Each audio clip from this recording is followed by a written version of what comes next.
दोस्तों नमस्कार। आज हम देखेंगे चीफ की दावत कहानी की समीक्षा और पात्र परिचय। तो आइए देखते हैं। चीफ की दावत कहानी मध्यवर्गीय सोच, परिवेश और पारिवारिक रहन सहन को दिखाती है। अपने वृद्ध हो चुके वालिदैन के साथ किए जाने वाले व्यवहार को भी परिलक्षित करता है। जो माता पिता अपना सब कुछ अपने बच्चों पर न्योछावर करने को हमेशा तत्पर रहते हैं, किस तरह वही बच्चे बड़े होकर अपने माता पिता को जग जाहिर करने में संकोच करते हैं। उन्हें ऐसा लगता है उनके वेशभूषा या उनका आज के जमाने से तारतम्यता न बिठाने के कारण उनको दरकिनार कर देते हैं। कहानी के पात्र शामनाथ, एक मध्यवर्गीय व्यक्ति जो पदोन्नति के लिए कुछ भी कर सकता है। शामनाथ की पत्नी, जो कि शामनाथ का उसके हर कार्य में उसका साथ निभाती है। शामनाथ की माँ, पुरानी ख्याल और अनपढ़ होने के कारण उसे दरकिनार किया जाता है, फिर भी अपने ममत्व को नहीं त्यागती है। चीफ, शामनाथ का बॉस, एक अमेरिकी है जो कि आदर्शवादी और शिष्टाचारी व्यक्ति है। चीफ की दावत कहानी की समीक्षा। कहानी की शुरुआत दावत की तैयारियों के साथ होती है, जहां शामनाथ और उनकी पत्नी कार्यों में व्यस्त है। घर की सारे बेकार चीजें छुपाई जा रही थी। तभी शामनाथ की नजर उसकी माँ पर गई कि माँ का क्या होगा। शामनाथ ने तरकीब खोजी जिससे माँ को सबके नजरों से बचाया जाए। माँ से कहा कि जल्दी से खाकर बरामदे में बैठी रहना जब हम सब बैठक में बैठे रहे। जब वहाँ आ जाए तो तुम गुसलखाने के रास्ते बैठक में चली जाना। माँ को सबके सामने न आने की सख्त हिदायत थी, न ही जल्दी सोने की आज़ादी, क्योंकि वो खर्राटे लेती है। माँ लज्जित और अवाक होकर बेटे की सारी बातों से राजी हो जाती है। उसने माँ को क्या पहनना सब बता देता है। तभी माँ ने कह दिया, पहनने वाले जेवर तुम्हारी पढ़ाई में बिक गए। यह बात शामनाथ को तीव्र वेग से चुभा। प्रत्युत्तर में उसने कहा कि कुछ बनकर ही आया हूँ, मुझसे जेवर का दूना ले लेना।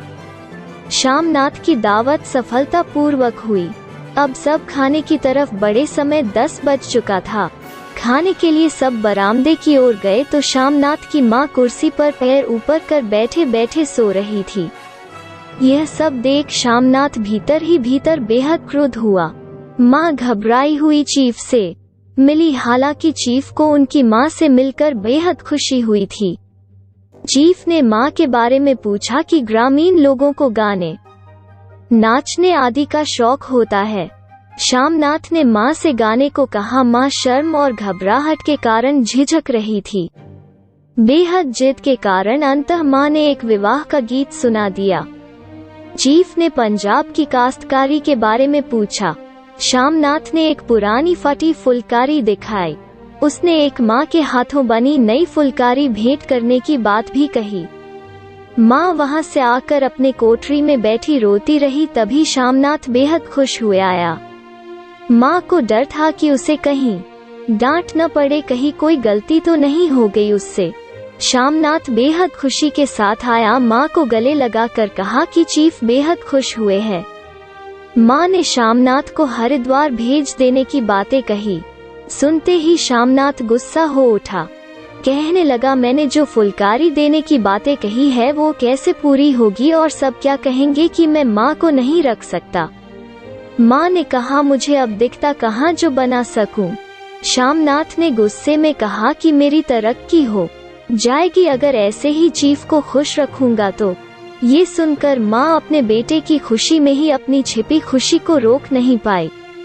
बोली, ठीक है, जैसा बन पड़ेगा बना दूंगी।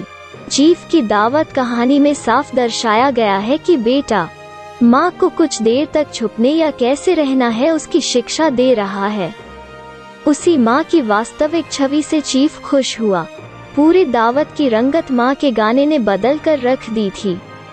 अब माँ शामनाथ के लिए प्रिय हो गई थी क्योंकि चीफ खुश हुआ था। सबसे महत्वपूर्ण बात की फुलकारी बनवानी थी। कहानी में बेटे का स्वार्थ माँ की दुर्बलता से ऊपर है दिखाया गया है। बेटे को खुशी केवल इसलिए है कि चीफ खुश हुआ और उसे आने वाला भविष्य सफल लग रहा था। माँ बाप जिस बच्चे को अपनी सारी इच्छाओं को मारकर बच्चों की परवरिश करते हैं कि वो आगे चलकर तरक्की पाए, उसी में अपनी खुशी भी समझते हैं।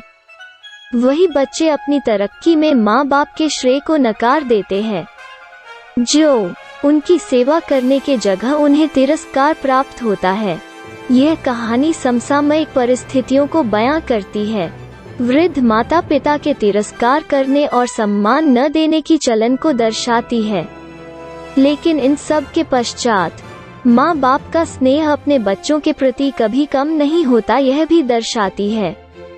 दोस्तों, आज इस वीडियो में बस इतना ही। दोस्तों, चीफ की दावत कहानी आपको कैसी लगी, कमेंट बॉक्स में अपनी राय जरूर दें। धन्यवाद।